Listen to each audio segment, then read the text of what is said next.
ဓမ္မအတိညာရရှိမှသာလျှင်နိဗ္ဗာန်ချမ်းသာကိုမျက်မှောက်ပြုနိုင်ပါသောကြောင့်ဓမ္မအတိညာရရှိစေရန်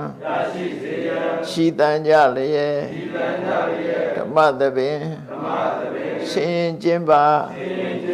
ပြုလုပ်ကြ၍အမတဒါနဓမ္မဒါနတရားအလှူတော်ကိုပေးလူကြပါကုန်၏တရားတော်မြတ်ကို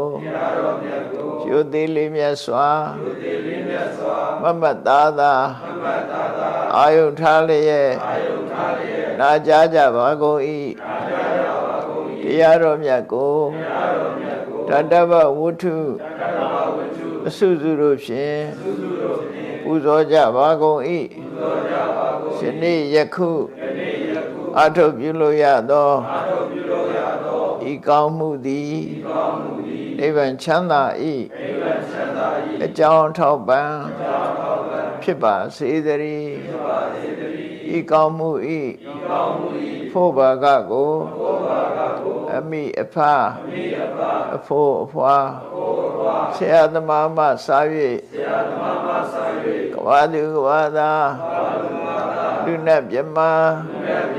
တတ္တဝအများတို့အားမြဝေငှပါကုန်၏ကုသိုလ်အမြ